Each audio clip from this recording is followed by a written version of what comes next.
go for launch. 5. Quiet, numbskulls. I'm broadcasting. Anything can happen in the next half hour. 4. My friend, we cannot keep this a secret any longer. This whole thing is insane. 3. Quiet, please. I am analyzing. Where's the kaboom? 2.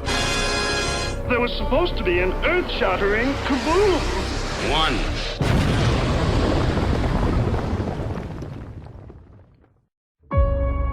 That spell where you wanted everyone to forget the Peter Parker Spider-Man.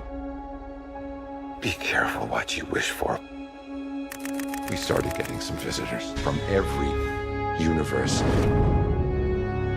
The multiverse is real?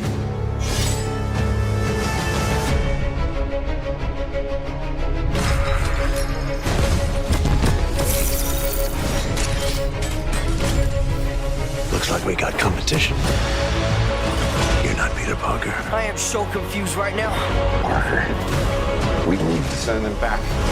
You're thinking, hey, I'm about to do something that could break the universe. Run it by us next time. Deal. Let's catch some multiverse men. Peter. You're struggling. Look, there has to be another way! They're a danger to our universe. Have everything you want. While the world tries to make you choose.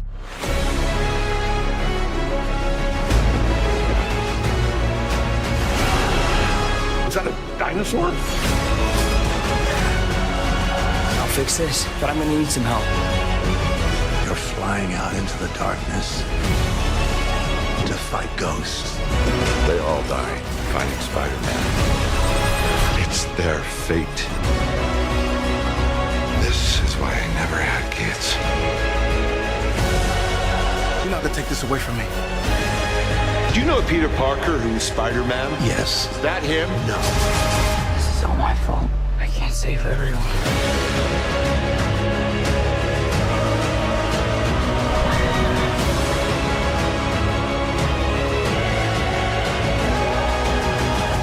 I'm sorry, kid.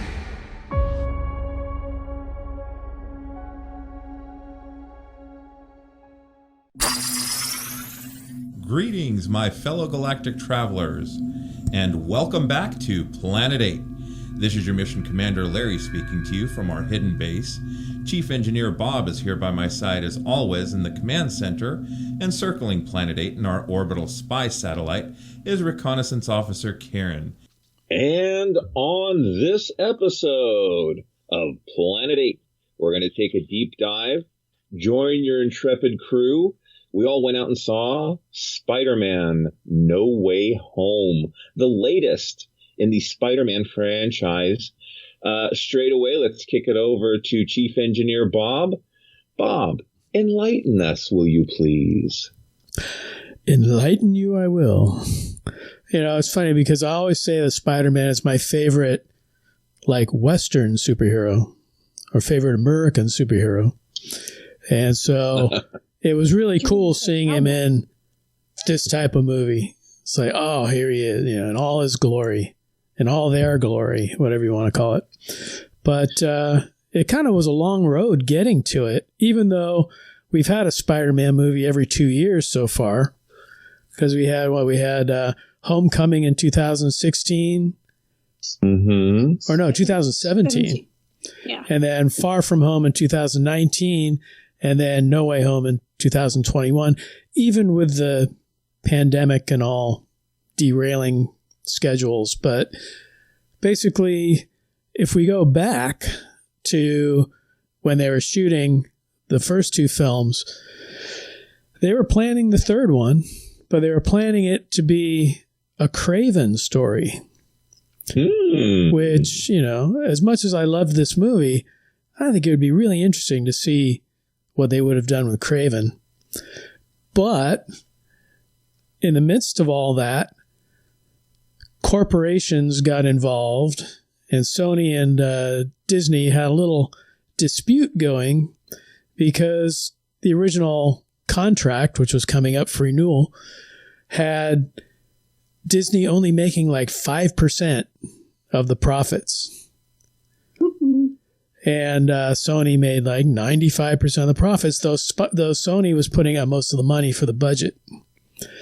So, you can't deny Disney. You can't deny the mouse's money. So they got in a big dispute. And finally, Disney and Marvel walked away from the table. And that was it. Spider-Man was going to go back to Sony. Anyways, maybe then we would have gotten the Craven movie. Yeah. But there would be a lot of things they'd lose, though, right? From the MCU. Right. But our hero, Tom Holland, saved the day. He went in and he spoke to Bob Iger over at Disney, and he spoke to the head of Sony, and got them back at the table. And they ended up compromising where I believe Disney got 25%, but they also put 25% of the budget into it. So it was saved, and we have another Spider-Man. And in that time, at the end of Far From Home, you, of course, had Mysterio telling everyone that Spider-Man is Peter Parker. So you couldn't really go back to a simple Craven story for the next movie. You had to address his identity being released to the world. Mm-hmm. And so the original idea was sort of a Miracle on 34th Street. They were basically influenced by that, and they were going to have some way that he could make a wish that would go wrong. But since they're back into the MCU, if you want to make a wish, why not go to a sorcerer? And that brought Doctor Strange into the picture. And so Peter was able to go to him to make his wish.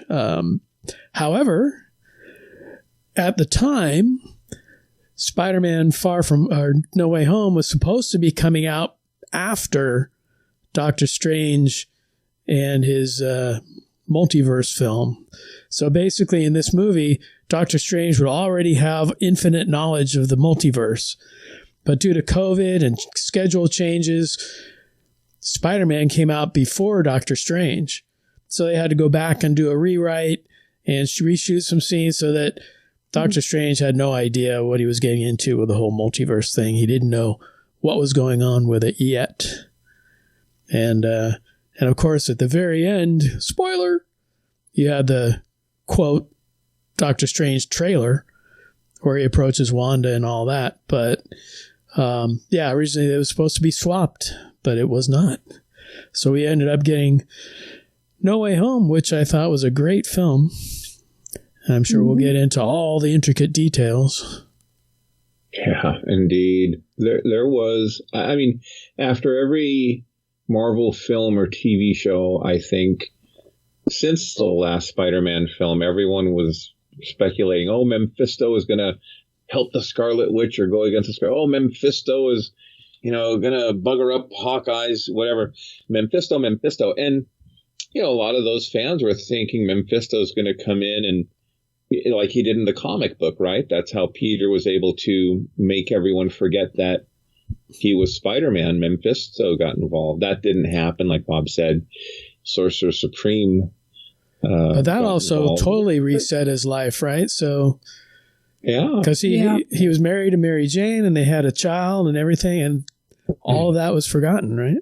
Yeah, that was the main reason Marvel did it, too, because they felt constricted by having Spider-Man be married. So it was like, we'll just have him do a deal with the devil. Yeah, that was a great idea. That was the book that I dropped reading comics on a regular basis. I'm so pissed. Yeah, well, like I say, I dropped it back during the Clone Wars, so. Yeah. The Clone Saga. Clone Saga. Well, let's kick it over to the satellite. Karen, will you also enlighten us on this film? Yeah, sure. So, just do a little brief synopsis about what went on in the movie. And so this is the big spoiler alert for those of you who have not had a chance to see the film yet. Here's your warning. Don't listen any further. Go out. No, come back. Spoilers coming. go see the movie, then come back and listen to the podcast so you can, see what we're talking about, and then, share your ideas on Twitter, Facebook, the site, wherever. So, I think we've already said, Bob said it's a great film. I really enjoyed it, and we'll talk about this further. I didn't necessarily think I was going to enjoy it as much as I did, and I'm pretty sure Larry really loved it as well. As was already mentioned, the film starts out right where Far From Home ended, with this reveal from footage from Mysterio saying, "Hey, Spider-Man is Peter Parker." And so this throws Peter's life into a whirlwind with, him being investigated by the authorities, him being hassled by various people, and it also screws up the lives of, his friends around him. And one big thing that goes wrong for them is that their college applications to MIT get rejected because of the controversy. And so, all these things are happening. He and Aunt May have to move. They move into Happy Hogan's place for a while. And so Peter's just feeling really terrible about all this stuff that's caused by his identity being revealed. And he decides to go to the one person that he thinks can fix everything, which is Dr. Strange. And this is where everything starts to really, really go bad, because he asked Dr. Strange to cast this spell, as it's been mentioned, to make everybody forget that his secret identity is Peter Parker. And what happens is, as Dr. Strange starts casting the spell for him, he starts interrupting him during the spell casting and saying, "Oh, well, I want Aunt May to remember," and "Oh, I want MJ to remember," and basically it screws up the spell. And a little bit later, we discover that what happened is it's allowed people who know that Peter Parker and Spider-Man are one and the same to start coming through from other places, from the multiverse. And we find this out because, surprise, Dr. Octopus from the original Spider-Man series shows up and attacks him. And then we also see Norman Osborn show up. And so these villains from both the Tobey Maguire series and the Andrew Garfield series show up. And so Spidey and Doctor Strange cook up this plan to capture the villains and hold them in a basement under Doctor Strange's Sanctum Sanctorum. And Spidey works with the help of MJ and Ned, and they actually capture the villains. But then Spider-Man learns that all these villains, if they're sent back, are going to be sent back basically to die. That's their fate, that they die battling Spider-Man. And Peter, being the good-hearted person he is, can't allow this to happen. He winds up getting into a fight with Doctor Strange. And this is another really, I'm sure we'll talk about this in more detail, but they go into, I don't know what, it's one of those mystical realms that looks like Inception, basically. It's the mirror world. Spidey winds up trapping Doctor Strange in there. And then essentially he tries to help cure the villains. They've all got issues and things that are essentially causing them to be villainous. And he's encouraged in this by Aunt May. Unfortunately, though, Aunt May is killed when Green Goblin turns on them. This, is a huge blow to Peter. And he's, deep in, grief. Ned and MJ try to find Peter. Turns out Ned can use Doctor Strange's ring to open portals. He opens a portal to try to bring our Peter through, and he winds up bringing in, surprise, surprise, Andrew Garfield, and then Tobey Maguire. And of course, this was the highlight of the film, I think, for everybody. All of them go. They find our Peter, Tom Holland. The three Spider-Men team up together. They basically lure out the villains at the Statue of Liberty. Battle ensues, and they find a way to cure the different villains and send them back cured. But unfortunately, the rift is open to the multiverse, And they bring Doctor Strange through. He's trying to fix it. He can't. And Peter basically offers himself up as a sacrifice. He tells Doctor Strange to just make everybody forget about Peter Parker. And he does that, and it allows the rips in the multiverse to close. But, of course, it leaves him terribly alone.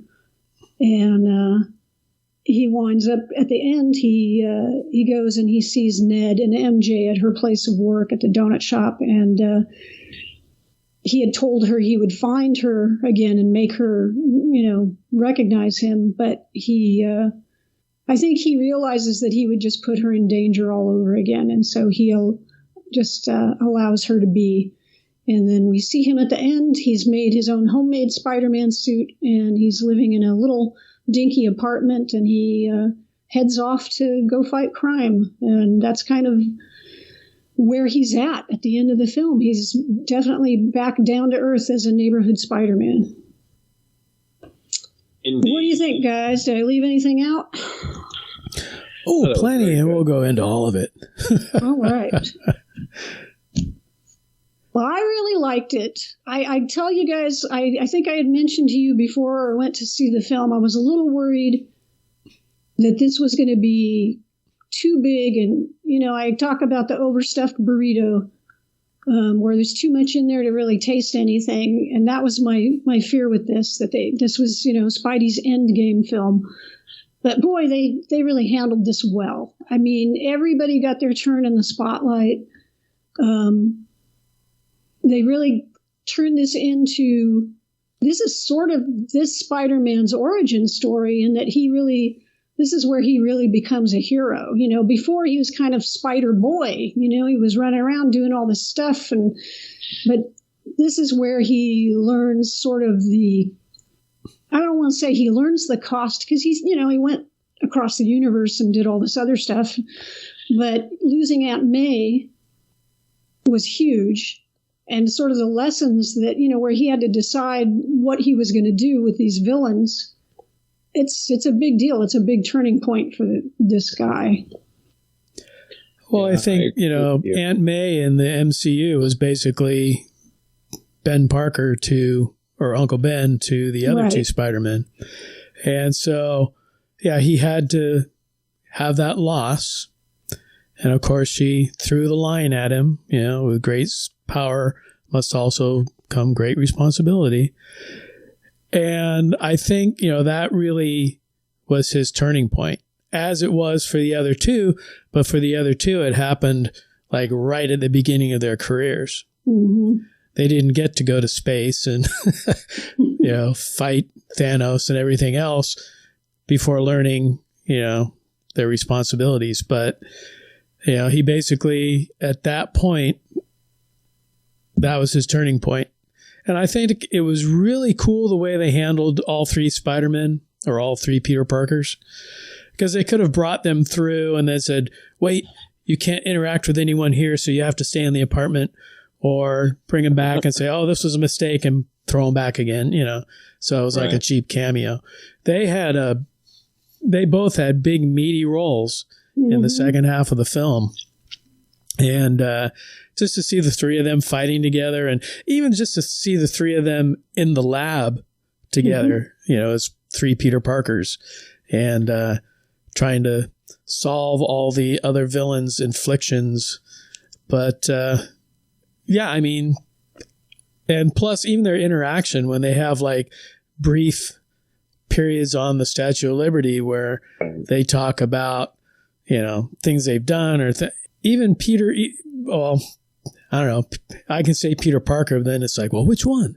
But the Holland Parker, when he admits that, he's been a part of a team before. The other two haven't. They've been independent. I think he's in a band or something, because they have no idea what the Avengers is. But, the Avengers? That's great. What are the Avengers? So, I thought it was all handled quite well. And even the tie-ins to Hawkeye, because when they're fighting on the Statue of Liberty, his Statue of Liberty is holding Steve Rogers' shield, as in Hawkeye. And then also when he and Mary Jane are swinging through the city, they have Rogers the Musical sign down there from Hawkeye. So I think that was maybe the most direct correlation between the movie universe and the TV universe that we've seen so far. These like direct connections. I agree with you. I mean, I know the cracking in the multiverse kind of resembled what was going on in the last episode of Loki, but that wasn't magic, that per se. That was more them taking on Kang. I agree with you guys. I think the movie was great. I enjoyed them questioning what kind of webbing Tobey has and where it comes from and how many different places does it come out of. You know what kind of struck me, though? Lieutenant Jasmine and I were fortunate enough to see this film twice, and we will go again. I mean, we'll see it a third, fourth, and fifth time. Whether it was a conscious effort on Sony's part to kind of remove this Spider-Man from the MCU as much as they could, because prior to May and Aunt May dying in this one was huge. I mean, it felt like I was getting gutted. And when she said those words, "with great power comes responsibility," I knew that's when May was going to fall. You know, she's going to pass away. Don't say it. Don't say it. Up to that point, he really, had this relationship with Tony Stark. And I know there were a lot of fans that were upset with, replacing Uncle Ben with Tony Stark. I didn't like it. And he jumped around between the Avengers movies and back to his movie. But it's almost like Sony made a conscious decision. And Bob, we had talked about this before the podcast. Folks are seeing in the rift at the end of the film, the multiverse, different villains from Peter's menagerie. And, it was, I think Bob said Kraven and, some of the other villains. Well, Karen had like the whole list, right? Like it was Kraven like Kraven, Black Cat, Scorpion, and Rhino. Yeah, the silhouettes. They're setting Peter up for, potentially his own adventures. No more Mr. Stark. I mean, even Happy didn't recognize him at the end of the film. So, everybody forgot Peter, but is Spider-Man still going to be an Avenger? I don't know where the MCU's going as far as the Avengers, whether they'll utilize Spider-Man or not. But I think they're setting, because the rumor is he's going to get another 3 films, right? Tom Holland. But then it's like another 3 films, but then he also has X amount of cameos in like other films. So I assume he's still going to be an Avenger, because they'll remember who Spider-Man is. They just won't remember that he's Peter Parker. Yeah. Who Peter Parker is. I mean, everybody still remembers that there's a Spider-Man and that he, even though he's got his cool original suit now. This is the thing. This spell is kind of wonky, right? Because there's a lot of questions around it. Like, people don't remember that Spider-Man is Peter Parker. But, there's a lot of folks like the Avengers who worked with him who, saw him without his mask and knew his name. So is that part of their memory just vague or wiped out or what? And then what about, like, there's, images like the Mysterio footage? Is that wiped out? Or if people look at it, do they just instantly forget it? Or so, like, how does that work? Or they say, who's Peter Parker? The new spell is everybody doesn't, it's not that they forget that Peter Parker is Spider-Man. It's they forget Peter Parker. So, and I was reading this article, they were talking to the writers of the film, and they're like, well, does that mean the IRS doesn't know who Peter Parker is? He doesn't have to pay taxes anymore? Does that mean that, his yearbook, people won't remember going to high school? And the writers were very frank, and they're like, well, look, we had a specific point that we wanted to bring across, and that was for people to forget Peter, and we figure whoever writes the next movie can deal with, all those questions. they'll get hired back and they'll go, damn it. Damn it. Yeah. So, but no, I mean, it does set him up to be, the Spider-Man we all grew up with. Mm-hmm. Living in a dirty apartment, trying to pay his rent, doesn't have a job. He'll probably end up working for the Daily Bugle in whatever form whatever form it is now. If it's in, James Jonah Jameson's back room or something, but we'll be sending him digital photos of Spider-Man. Yeah. Let me ask you guys this. So, and I know you're not wizards, but what? the way that the spell worked, will the Guardians of the Galaxy who are off world forget Peter? Because I believe what Doctor Strange did was everyone in the multiverse forgets Peter Parker, not just Earth Prime or, whatever Earth that is in the multiverse. It was all the multiverses forgot about Peter Parker. That's very powerful. I mean, everyone, everywhere in all the universes, basically. That's what shut the rift, right? Wow. That they all forgot. I guess so. I don't know. What do you guys think? Yeah, well, I mean, you've got to admit, Peter Parker in the MCU was pretty loose about his identity. I mean, there was a lot of people that knew Peter Parker was Spider-Man. Yeah. But, even like, in, what was it, Far From Home. And Nick Fury says, you don't have to wear your mask. We all know who you are. Yeah. In that one scene. He took his mask off way too much, but I know they want to show Tom Holland's face. So. Well, they want to show all the actors' faces, right? Yeah. They all, But that's one of the things that I'm wondering. So what sealed the rift to the multiverses? Everybody forgetting about Peter? Well. Right. Why weren't they still trying to? I don't know. Thinking about those villains too. I mean, on one hand, I loved seeing like Alfred Molina back as Dr. Octopus. He's so good. And also Willem Dafoe, just so good. But I sort of felt like, so these were not really our Tom Holland Spider-Man's villains. All the villains were sort of like just guys dropped in that he had no emotional connection to. He didn't know anything about them.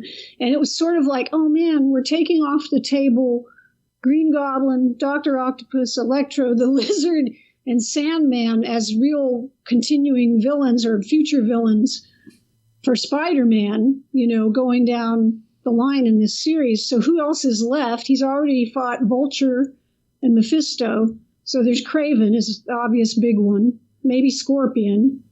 Well, I mean, that's the beauty of Spider-Man is his rogues gallery is rival to none save maybe Batman. Yeah. So he's got a lot of villains they can pick off of. It's the big ones are taken. But then again, you could have someone become Hobgoblin and take the place of the Green Goblin. Yeah, I mean they floated it. I hope that Ned, Doctor Strange actually goes back to Ned and says, "Hey Ned, you really know how to handle magic. Let's take you up to some training." But who knows? You want him to become a villain? No, I want him to become a sorcerer under Doctor Strange's tutelage. Oh. His Lola told him he's got the shinin, and sure enough, he got that sling ring, and he was like. The cape grabbed him and floated him down. So I'm like, Ned the sorcerer. Yeah, but see, Doctor Strange is no longer the final word, right? They'd have to pass that by Wong. Wong is now the Sorcerer Supreme. That's right. Wong is going to be pissed when she gets back. Wong won't remember. Yeah, he won't remember who Peter Parker is, so he's got no idea what happened. I'm so mad you made me forget. What's his name? Well, then who would be the only one to remember Peter Parker? Maybe the Watcher? The Watcher, yeah. Those kind of entities. I mean, that, Yeah. Cosmic entities, I'm sure, are immune. Well, will Thor remember him? Because Thor's not on No, now Thor's a drunken, blob, so he doesn't, yeah. He looks pretty fit in the pictures and stuff from the new movie, so. Well, that's true. I think he's been working out again. Yeah, as far as the rogues moving forward, I mean, it's a foregone conclusion he's going to fight a form or version of Venom, which I am deeply... that's probably one of the biggest letdowns of this film. I heard that the writers said that originally in that final fight, they had planned to have Venom show up in that Statue of Liberty fight, but they said it just got too crowded and it was just too much, so they just decided to shove him to the side, which I think was probably the right idea, because even in that fight, I sort of felt like Sandman and Lizard, like, what are they doing here? Sort of like, who cares, right? The Dr. Octopus, the Goblin, and even Electro was interesting, which they did a good job of making me actually care about Electro, because he was such a crap villain in Amazing Spider-Man 2. Yeah, I mean, he didn't have his mask, but when he got all, energized and stuff, he had the sparks coming off his face like the mask, so that was cool. Cool. I'm still disappointed with the Lizard. I still want the longer snout. Let him wear a lab coat more. But yeah, I mean, Willem Dafoe though was so good. He was. I mean, in the original movie, he had the helmet that looked like Jet Jaguar painted green. And then it was like, no, he shouldn't have a helmet. He should have a mask. And here he comes in just with his face.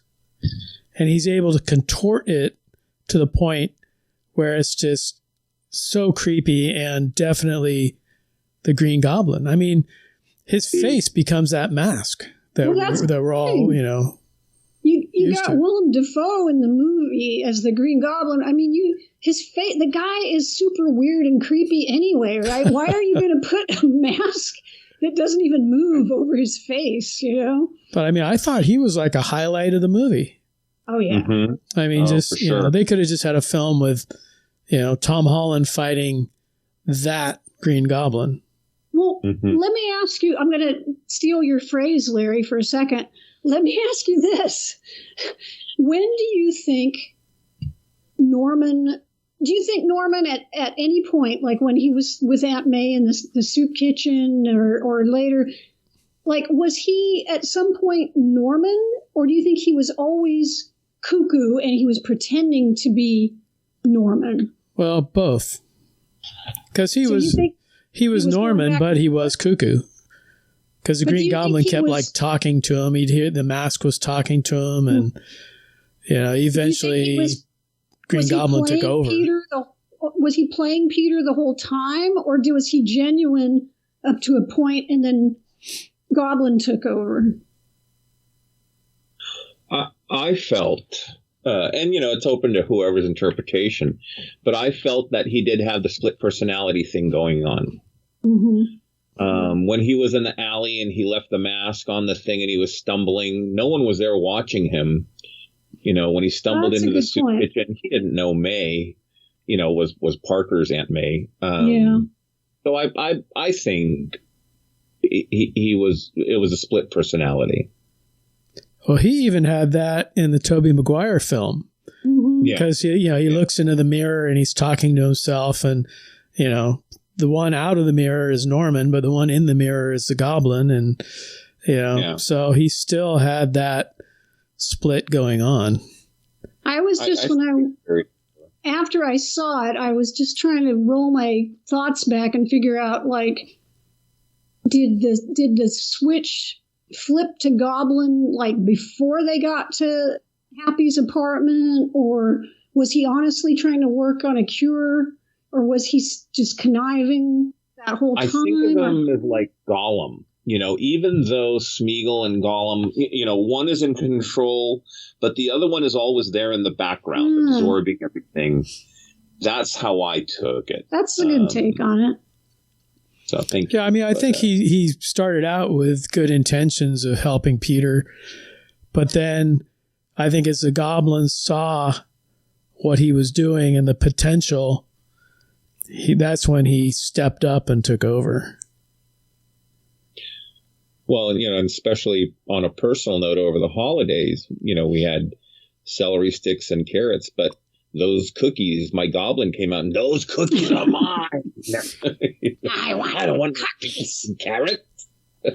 Yeah, that's right. But, then you also have Dr. Octopus. Doc Ock had his own, wasn't really a split personality, but it was another entity taking over and controlling him. I really like Alfred Molina's portrayal of Doc Ock from the original Spider-Man 2 and in this. It was really great. And as a matter of fact, I tried to avoid the internet as much as possible. So Andrew Garfield and Tobey Maguire showing up really was a huge surprise for me. I know that they'd interviewed, no, I'm not going to be in it. No. So I'm like, why would they bring them back, Especially Andrew Garfield. He stunk as Spider-Man. Who's going to want to see him in this? Those are the only Spider-Man films that I don't own on Blu-ray. I thought the stories were poor, but I liked Andrew Garfield in the role. Well, let me just say, so I thought, based on the trailers, that Alfred Molina's Doc Ock, because they were making fun. What is your name again? Octavius. I thought he was going to become a good guy in the, which he kind of did, at the end of the film. But I had no, and I will say this about Andrew Garfield, because I've seen him in other movies. He's a good actor. I will go and buy those Blu-rays after his performance in the film. He brought his A game. I mean, when he's telling Peter, look, I lost my MJ, Gwen, my MJ. And after that, I stopped holding my punches, and I don't want you to go down that road. And it was like, oh my God, that's because, he did try to save her and snap, and then when he saves this Peter, Tom Holland's MJ, I was just like, what a guy, and showing that he's Spider-Man in the Lola's apartment and cleaning the cobwebs out of the corner for her. And, I thought he did a wonderful job in this role. And, I will go back and rewatch those movies. We watched the Tobey Spider-Man, and we saw Tom Holland's first two. So we will go back and watch Andrew's probably before we see this movie again in theaters. Well, I think Andrew Garfield really, he and William Dafoe shined in this film. Mm-hmm. And agreed. There was even rumors now that Tom Holland will stay in the MCU and Sony will make some Andrew Garfield Spider-Mans. They'll continue his story. And I thought Tobey Maguire did good. There's a couple scenes where his Peter Parker really came out, and it's like you looked at him, it's just his mannerisms and his facial expressions, and it's like there's a couple scenes where you say, yeah, that's Tobey Maguire's Peter Parker right there. Mm-hmm. And I think, like I said, the interaction between the three of them when they're in the lab, was great. And Andrew Garfield, I got a whole new respect for it. Not that I didn't like his movies. I enjoyed his films, but I kind of have a whole new respect for him as Peter Parker and Spider-Man. Mm-hmm.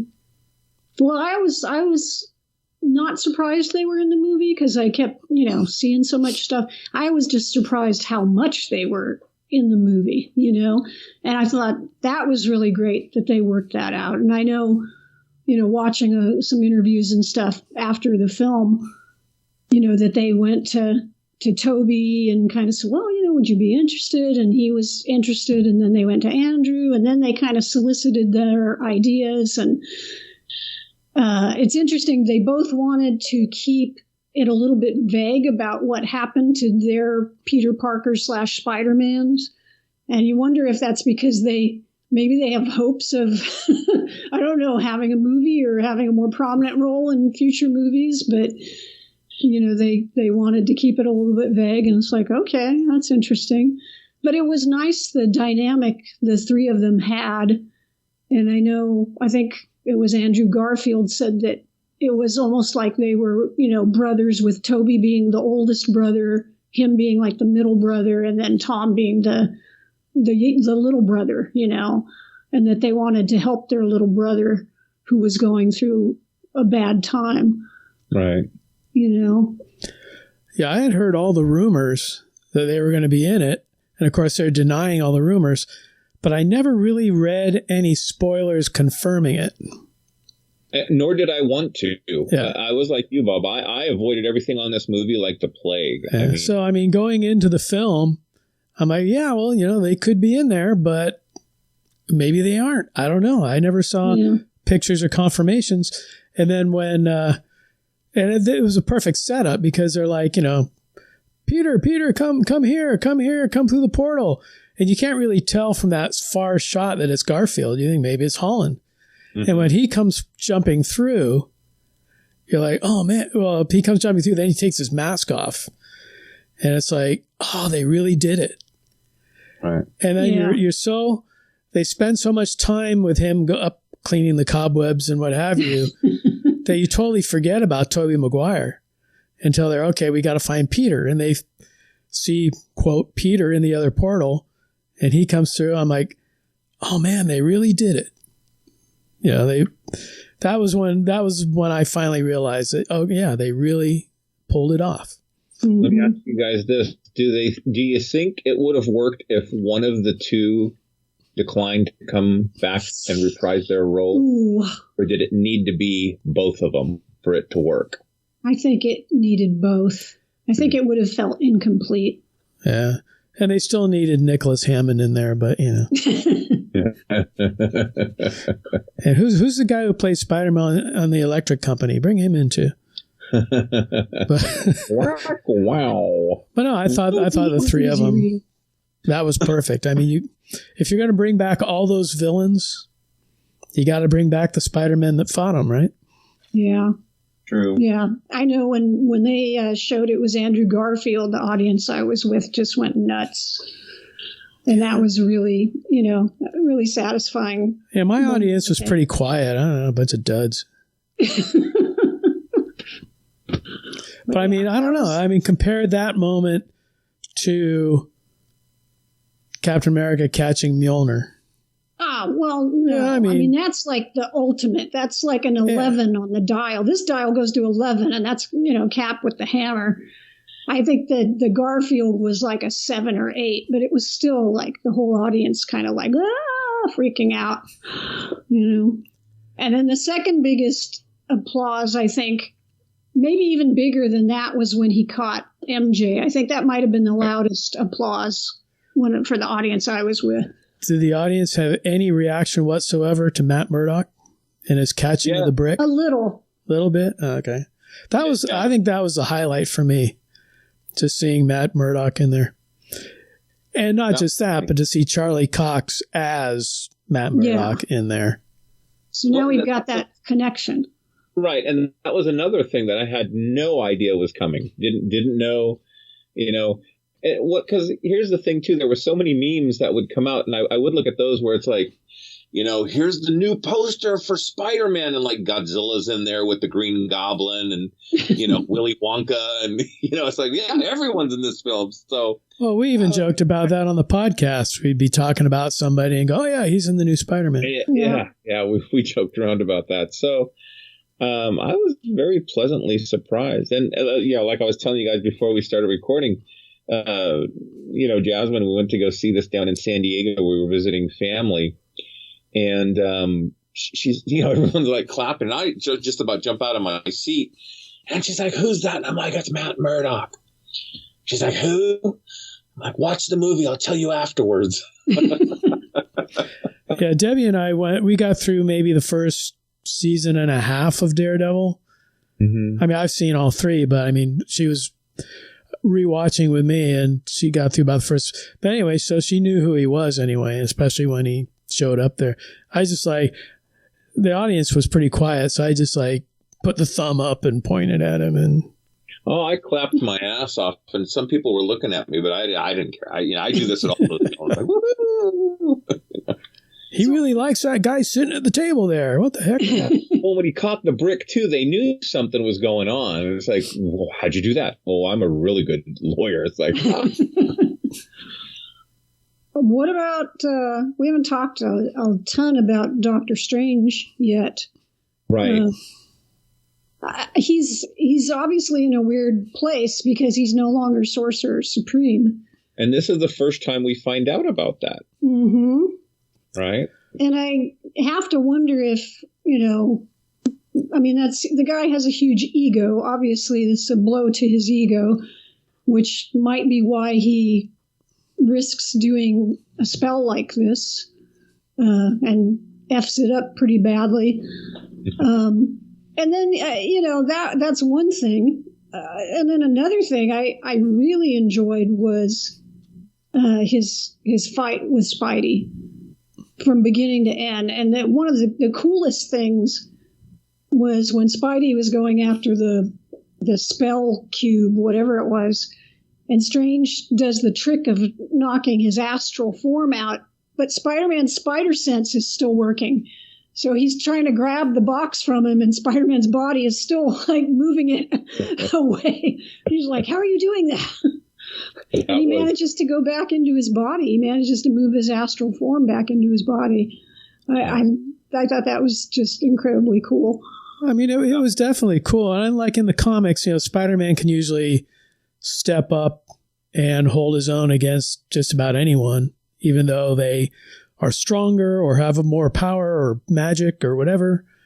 He's able to kind of figure things out and at least hold his own for a while. Yeah. So it was good to see him, being able to hold his own against Doctor Strange. Although Doctor Strange in this movie almost seemed kind of like a bungler. Yeah. It's like, didn't quite get the spell right, didn't quite, trying to do this and that, couldn't defeat Spider-Man. And, he stepped up, obviously, at the end. But, did they ever mention exactly what it was that demoted him and made Wong the Sorcerer Supreme? He was off for 5 years. Yeah. Okay. So by default, Wong got it. That's right. Yeah, I forgot Doctor Strange was part of the blip. Yeah. He was ashes. He was ashes. But you think when he came back that Wong would say, oh, here you go. Wong's like, no, you lost. That's it. Well, here's the thing, and I would be interested, even as a Disney Plus series, I'd like to see the 5 years of Wong as the Sorcerer Supreme. I was delighted to see him in Shang-Chi, in the battling pit, with the Abomination. That's a story that still needs to be, expounded upon. I don't know. Be interesting. Well, it's also interesting to think, like, how many years did Stephen Strange actually have as the Sorcerer Supreme compared to, all right, Wong had 5 years plus however many, was it 2 or 3 years past Endgame now? So he's probably had 7 or 8 years as the Sorcerer Supreme. Is that longer than Stephen Strange? Well, and it's a good point. In the What If episode with Doctor Strange, and he's trying to, he's battling all those creatures and absorbing their energy and stuff. He did that for what, 50 years, 1,000 years?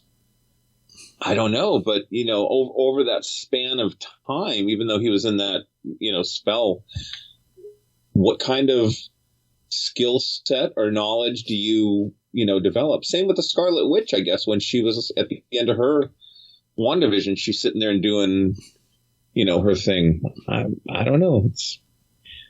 But see, also Stephen Strange went through all the tutelage with the Ancient One. He did. He had all the training and all that. Did Wong, when he disappeared, did the Ancient One come and train Wong, or did he just take over and he's figuring it out as he goes? Well, and Wong, he's been doing this a lot longer than Stephen Strange also. So good questions. I don't know. Let's get that Wong series on Disney Plus. Well, I mean, that might even play in the next Doctor Strange movie. Who knows? Yeah. Potentially. Because what it was at the end of Shang-Chi too, he brings them together. So we have to assume he's an Avenger. Wong's an Avenger because, he's got the Avengers assembled for this cosmic, whatever conundrum. One of the things that really touched me, and we can discuss and see what you guys think, is, when Peter loses his Aunt May, his rock, his, the other Spider-Man asks, well, where would he go if, he was distraught? And they take him up to the rooftop.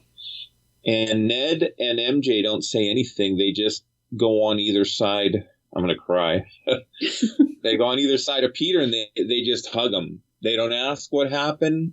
They, are you okay? And just giving him this unconditional love. And, we've talked about this before. A lot of these heroes in the Marvel Universe, they're heroes due to loss, and, so I believe there's such a great strength. They've helped him, all along. And his decision to not tell them who he is and what they did and who they are in his life, I don't know that he has the right to make that decision. I understand he's trying to protect them moving forward, and he thinks, no, they're happy. They're going to MIT. They don't need me. They don't need this burden. And so is being Spider-Man considered a burden or a privilege? And, they don't have the power, so he's trying to protect them. But then again, doesn't he get strength from that love that they have? I don't know. What do you guys think about the whole, Well, I mean, you can tell in the donut shop that MJ, not that she's starting to remember, but she has these little glimmers of something more is happening here than just some stranger in the donut shop. Mm-hmm. And, I think if they go to MIT, I don't know, will he still make it into MIT if no one remembers who he is and where's his grades and how does he get in there? But he could always, hey, I'm Peter Parker. Hi, how are you? And just start the whole thing over, but not tell them that he's Spider-Man. Yeah. No, I'm not saying he needed to tell them he was Spider-Man, but just, hi, I'm Peter Parker. And, this weird thing happened and, we have a history and I was supposed to contact you, blah, blah, blah. Whatever that conversation is. What do you think, Walker? It's really difficult because you can understand his reluctance. I mean, at one point, I think he looks at like she's got a Band-Aid on her head from the fight. And so, he's thinking about, am I going to put her in danger again, right? He's already lost his aunt because of who he is as Spider-Man. So it's understandable. But like you said, he needs their support. They've been there for him through these movies, right? So they've been supporting him as Spider-Man and helping him get by. And, you're right that they have the right to make that decision. And we kind of went through this with Tobey Maguire and Mary Jane, right? Because he, in the second film, he's like holding up this stuff while Dr. Octopus's lair is falling apart and he's protecting her and his mask comes off or whatever. And later on, he tells her, well, I just, I never wanted you to be in danger. So you understand why we can't be together. And she's like, well, shouldn't that be my decision? Mm-hmm. And so it does go back to like, do you allow people to have their own agency and make their own decisions? I think obviously this is going to be revisited. I don't think that, they're going to let these characters disappear. Well, you see also like they signed up Tom Holland for 3 more movies, right? That could not be cheap. Right. And then they would have to pay Zendaya and they'd have to pay, what was the guy who plays Ned? They'd have big paydays coming too. So maybe it's like, well, we'll keep Tom Holland, but we'll get him a new supporting cast. It's possible. Because she's really popular, though. She's a very popular actress. But you're right. How do they afford? Or maybe they can't afford both. Maybe they just afford one and they bring her back, or they bring Ned back, or whatever. But yeah. But yeah, this is another thing that got to me watching this, is that this movie, Disney had the courage, Disney/Marvel had the courage or whatever to put out a movie that is essentially a bit of a downer. Mm-hmm. It's a sad movie, right? Because, Aunt May dies. Peter essentially cuts all ties and is alone. There's that scene at the cemetery, and then, he goes to the donut shop and they don't recognize it. It ends with him jumping around in his Spider-Man suit, which is kind of nice, but it is kind of a sad film if you really think about everything in it. So I was a little surprised by that there wasn't some sort of, turnaround at the end. But I think in a way it's, it's kind of a cool way to end it, because here we all are asking questions about what's going to happen next. How's he going to, get by? Well, plus it's huge for the people that did not like him having a mentor in Tony Stark, or did not like Stark providing all his suits. And even after Stark died, Happy was providing him with all the Stark tech. So now, and I thought it was a big scene where he's sitting there at the sewing machine, sewing his suit. And I was one of those people. I didn't like the idea, because I always liked Spider-Man as like a street level hero. And in the comics, he kind of buckled against authority, I remember his interaction with Iron Man from an old Marvel team up, where he was kind of like giving him crap the whole time through the team up, because he was like, oh, Mr. Industrialist, Mr. Authority figure. And he would just be a smart mouth to him the whole time. And it's like, that's kind of what I expect from Spider-Man. He doesn't need like an adult to be his guide through life. He's a wisecracking kid, Well, it's interesting. I read an article. There are folks who, their Spider-Man is the Spider-Man from the 60s. Their Spider-Man's, from the 70s. Their Spider-Man is Tobey Maguire. They grew up on Tobey Maguire wearing the pajamas, and Andrew Garfield. No one liked him, but no, just kidding. There are people. I played with you, Walker. There are people who love Andrew Garfield and grew up with that Spider-Man and are so dismayed and upset that he never got a third movie. So there's a Spider-Man for everyone, and in this latest film, there's a lot of folks that are upset that he's no longer part of Stark Industries, and he's, got a sewing machine sewing his own suit. But there are other folks that are like, he's going back to, fight Kraven and the Prowler and those villains, as opposed to Thanos. And anyway. And he could, at some point, still get his spider buggy. You never know. We'll have to, if they do that, it'll make Jerry Conway very happy. It would have been cool to have seen the spider buggy with Thanos' helicopter when Loki was, anyway.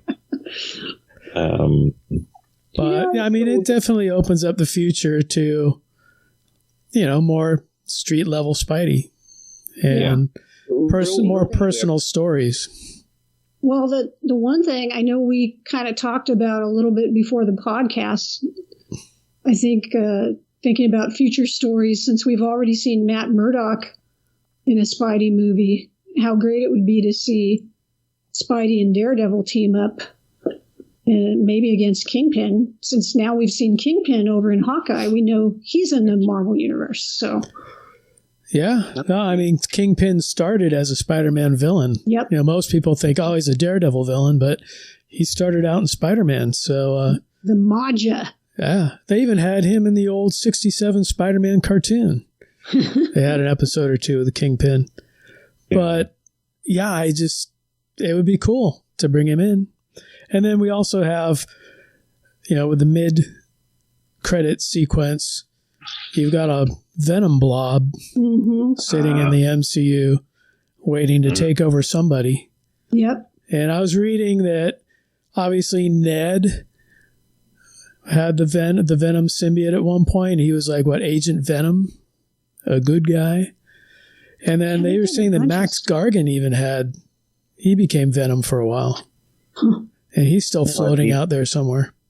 Groot became Venom for a little bit too. I don't know. They've done so much stuff with Venom. I mean, because, he's a cash cow, just like Deadpool and some of these other characters. Or he was. Yeah. Oh, go ahead. I'm sorry. I never enjoyed those Venom movies, and that they brought him in and, left a little piece of Venom shit on the table. Oh, sorry. A little piece of the symbiote. I don't know. I mean, is the bartender going to become Venom? And then, because you would assume that it would have to follow the same rules that were established in the Venom film with Tom Hardy. So is Venom going to be this like comedic voice in the back of whomever the host is? I don't know. Well, when Venom loses a little chunk of himself, does his whole personality, is that still in that chunk? Or is it now just a totally separate entity and who knows what it'll do? Because that's how Carnage came into existence, was a little piece of Venom. So you're right. It's not going to have Venom's personality. It should be its own personality if they follow their own rules that they established in the Sony franchise. So I don't know. I'd be much happier with the Craven story. I know they're doing Morbius, the vampire. I think it's coming out next month. I am still so puzzled by that. I mean, I like the character. I like the character just fine in the comics, but supporting his own film, I'm just kind of puzzled. I'll leave it at that. The trailer looks interesting. We'll see. And they have Andrew Garfield's Spider-Man in that poster in the alleyway. Is there? Oh, I knew there was a Spider-Man poster in the alley, but I didn't know it was Andrew Garfield's. Yeah. So who knows? Maybe there's another cameo for him. Interesting. Another payday for Andrew Garfield. All that goodwill he garnered in this film, in my book's going to be shot out the window in that Mobius movie. He may save that film. You never know. I should keep an open mind. That's true. I don't know Avi Arad well, but I know of his work and I've seen him at some shows. They gave him this big kudos in the credit scene, like, thank you, Avi, like huge, and I'm like, well, he and Stan Lee were like executive producers for those other 5 Spider-Man films. Yeah, but I don't know. And now it's Amy Pascal, I think, is the driving force behind Spider-Man these days. Yeah. When I think, I don't know. I think it reminded me of the Salklands and how they really like threw their names up on that Superman movie, and I don't know. Just a curmudgeon old man making comments. That's all. Give them their due. What the heck? I'll give it to Stanley. Let go. Would we rather see a Craven film next, or what are you guys? I would love to see a Craven film. Mm-hmm. I'd love to see I'd love to see Craven in a Spider-Man film. I don't know that Craven would work. Well, yeah, no, in Spider-Man. Yeah, that's what I mean. Yeah, as far as the next Spider-Man. Yeah, okay, yeah, I'd be down for that. They're doing all these villains by themselves. I don't know how smart that is. And they did them, they did Venom without Spider-Man, and that was really puzzling to me because, a lot of his moves and stuff were based on his time with Peter Parker, so I don't know. Yeah, I had the same feeling, like the whole story of the symbiote, but it was tied to Secret Wars, so I guess he had to do something different, but yeah. Let me ask you guys this. Did you have a problem with this kind of borrowing on Into the Spider-Verse?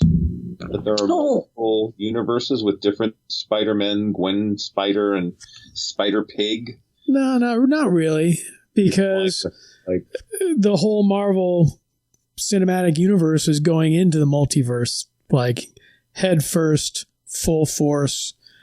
So why not? Why wouldn't it affect Spider-Man?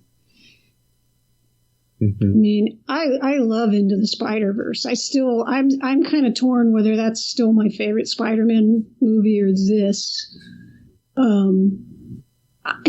I think they owe a huge debt. I think No Way Home owes a huge debt probably to this, and that, the idea had preceded it clearly. Oh yeah.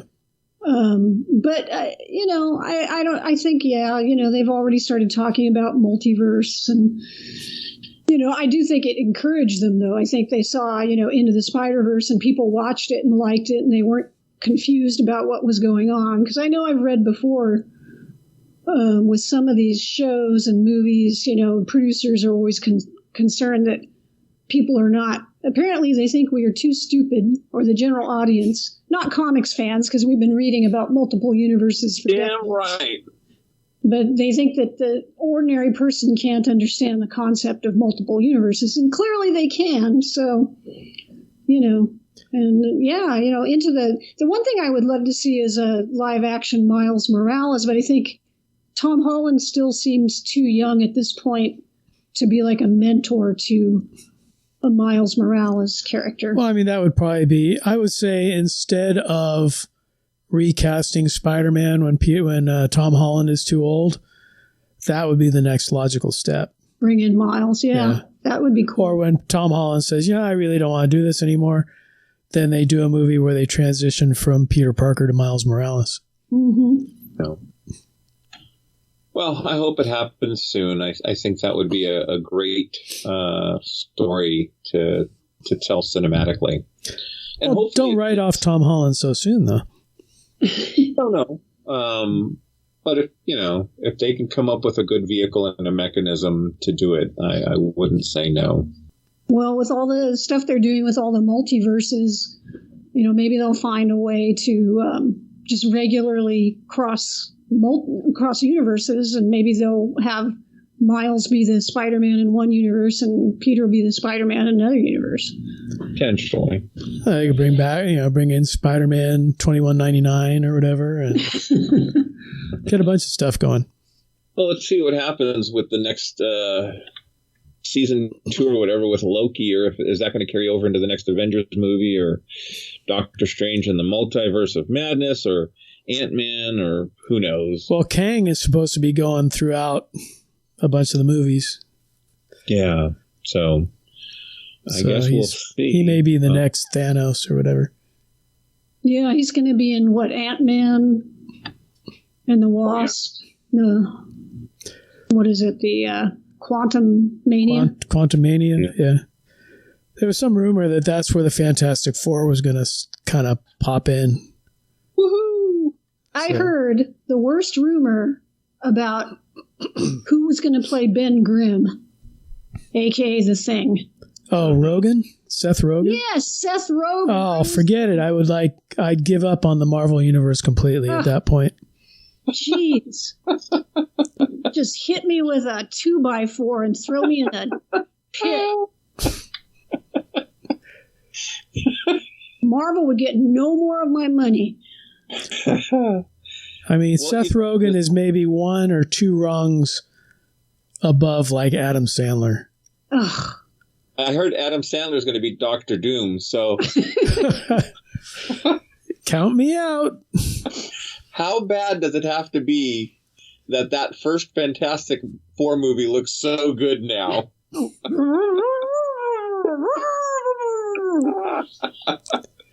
What? What are you saying? Oh, that Roger Corman, I tell you. Well, let me ask you guys, any parting thoughts, any last minute comments on this gem of a movie? It's a good movie. Go see it if you haven't. Yes. Kids, put on your double mask and go out and see the movie. Double mask and plenty of And sanitize them. You know, I will say one thing about movie theaters, and I'm always the one. I mean, we develop Bay Area film events to get people back into the movie theaters and out of their homes, but I got to tell you, man, they don't circulate air in those theaters anymore because of the pandemic and the germs, whatever. So you watch a movie and it's like, man, there was like, we got to the end of Spider-Man. And that's, about a 2.5 hour movie. Yeah. There was like no air left. The air had, all the oxygen had been sucked out of the movie theater. So we should take oxygen tanks, is what you're saying, Bob? I don't know, something. But yeah, I mean, maybe when the pandemic's over, they can start turning on the air conditioning again. But we went to this small theater in San Diego, and they had reclining chairs. It was okay. And then back here at home, I went with my in-laws, and we went to a Century. I don't know what they're called now. But anyway, you go in and you reserve your seats, and we went to a matinee showing on a Sunday, and there were probably 20 people in a 200-seat theater, and nice. It was spread out. It was, but I don't know. Maybe but they were still sucking all your air. Well, Walker, any last-minute comments, thoughts? I'm just really pleasantly surprised by how much I enjoyed the film. I know I said beforehand I was concerned, but they really, just like hit all the right notes. It was just, exactly what I'd want to see. I didn't know what the storyline was going to be, so that was another great thing, Right. They just did a really good job. I was really, really excited. And I'm excited to see, now, we were all talking, well, what's going to happen next? What's going to happen to him? And I do wonder if he's going to go by the name Ben Reilly. But, we'll see. I'm all geeked out. Well, like I was saying, there's no Uncle Ben in the MCU, so you don't know. He would have to be May Reilly. I mean, well, let's not even get into his gender identity, okay? I think Uncle Ben died, maybe long before Peter started living with her or something. Right. I don't know. I think she may have had, because he carried a suitcase in Far From Home, and I think it said Ben Parker on it. Yes, it did. What if it was a good movie? It was a good movie. And, a lot of times we'll preface with, we were worried before we saw this film because we've been burned so many times with Alien prequels and Predator sequels and Matrix Resurrection. We're all excited. And, oh, my God. They got him to come back. Oh, and okay. And you see it and it's like, wah, wah, wah. So, anyway, this was a very fun movie. It was a sad movie. On the Larry cry scale, this got 3 cries out of me. Lots of good laughs, though. Lots of cheering. I hope you guys enjoyed this as much as we did. Looking forward to reading actually some comments that our listeners post for us to take a look at. And as with all things, the podcast is a little bit over an hour. We're not going to be able to cover everything. So if you felt we should have covered something and we missed it, throw it up there in the comments and we most certainly will respond. So this is the point in the show where we have our censor sweep. And speaking of comments, we're going to be talking about our YouTube channel that we have over on YouTube. Bob, would you like to say a few words about listening and watching? Bob, obviously works on the podcast audio, but he also puts a lot of work into the video graphics that we have up on our YouTube channel. Bob, take it away. Well, I try to make it nice and interesting. Yeah, I noticed when we first started putting the episodes up on YouTube, because, hey, it's just another way for you to be able to enjoy them. And a lot of people, they enjoy their podcasts on YouTube. So we made this YouTube channel. And basically, I had looked at other podcasts that were mainly audio podcasts, and they would do a video version. And all they would do is stick their logo or title over their audio. And that would be their YouTube version. So, I came up with an we still have our classic opening that we have in the audio version, but we have graphics over it. And then I try to put whatever title of the episode up with some graphics in the background. And then, when it gets into the main episode, I usually have a photo from the movie or from whatever we're talking about with some graphics on it. And then we get to our sensor sweep, and we have a Planet 8 radar that spins. And then, we have the outro where we added graphics to it. So I try to make it a little more interesting than just slapping a logo on an audio file. Mm-hmm. So, it's kind of fun. I know some people have told me they listen to the podcast on Spotify or Apple or whatever, Apple iTunes or whatever, but then they'll go and enjoy it on YouTube as well, which is very cool. And, we've got, I think Larry said, about 47, 48 episodes up on there. Yeah. And, we get some episodes will get, 30, 40 views. Then we'll get something like the Outer Limits, which has like over 12,000 or 15,000 now. So it's like, we never know how many people are going to watch. I think Alfred Hitchcock has like 2,800 views now. And so some of these have a lot of views and some not so many. But we'd love it if you guys would, give it a chance or hit subscribe, because once we get up to, 1,000 subscribers, we can do some live video stuff. And there are video episodes up there of our mugs yapping away. That's right. Yeah, definitely. We did that special video with Lord Bloodraw on the AIP films. That was a lot of fun. Oh, yeah. I thought that was like one of our better episodes, and there is not an audio version of it. That's right. We had, it was Judith O'Day from Night of the Living Dead video up there. And that gave me such street cred with my wife, because we watched Night of the Living Dead, and she's like, I told her, oh yeah, we interviewed her. And she said, you did? So she pulled up the episode and watched it right after the film. So that's one of the episodes near and dear to my heart. So that's one episode where we do have an audio version of it. But if you want to see Judith answering the questions, we have the video up there as well. Yeah. Well, and, we get a lot of comments and a lot of likes. At last check, we had a little over 300 subscribers. If we get 1,000 subscribers, we can start doing some live stuff on there. The YouTube link is basically just YouTube.com/Planet 8. I think it's Planet 8 Podcast, actually. But, if you guys haven't checked it out, be sure to check it out. And comment away. You can always comment on our planet8podcast.com page as well. Also, Facebook and Twitter. We're all over the place.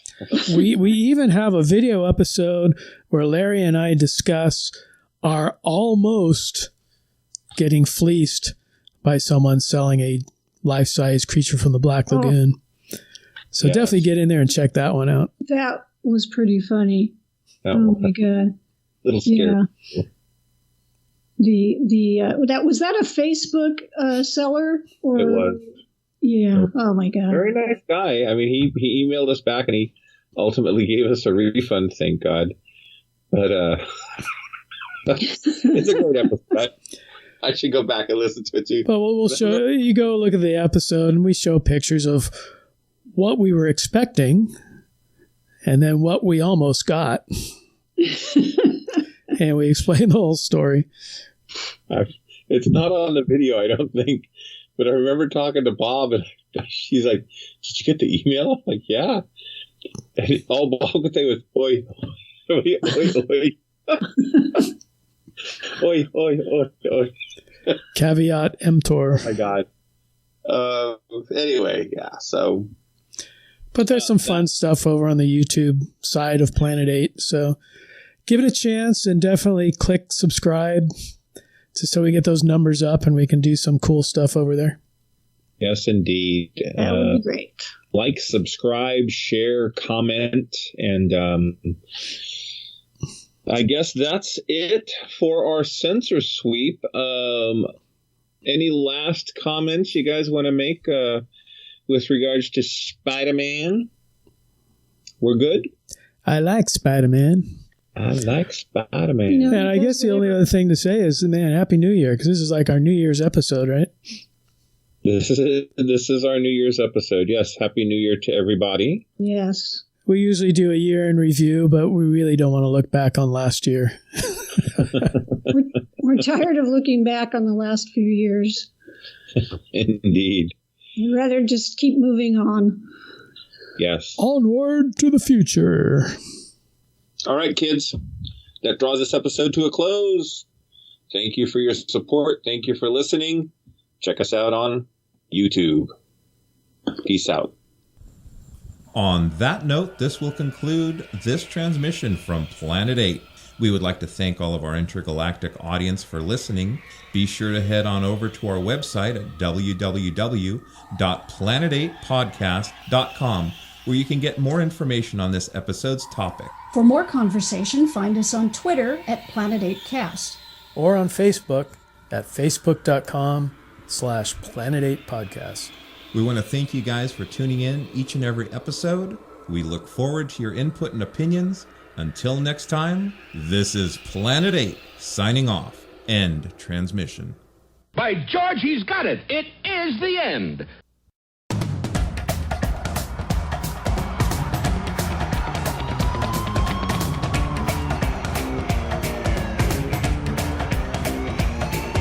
Spider-Man, Spider-Man does whatever a spider can. Spins a web any size, catches thieves just like flies. Look out, here comes the Spider-Man.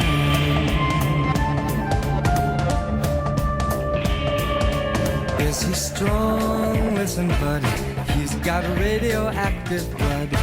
Can he swing from a thread? Take a look overhead. Hey there goes the Spider-Man.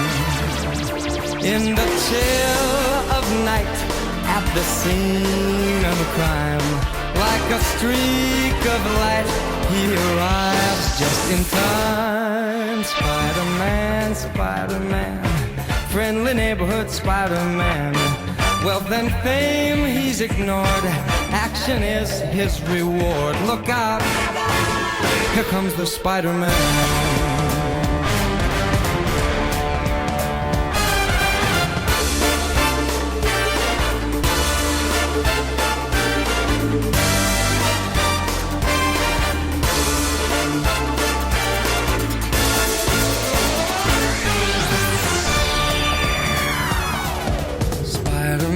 Spider-Man, friendly neighborhood Spider-Man. Well, fame, he's ignored.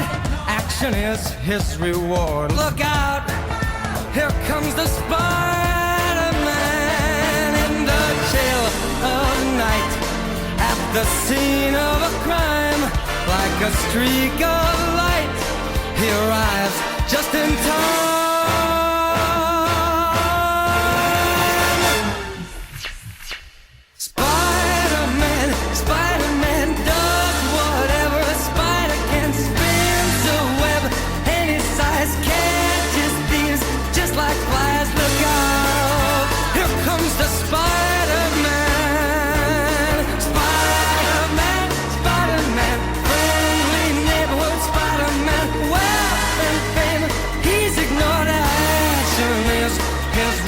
Look out,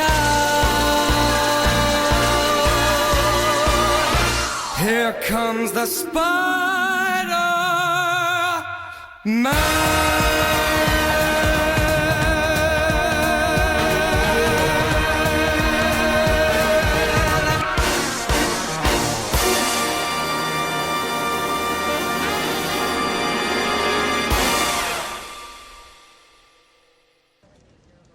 gonna call this guy?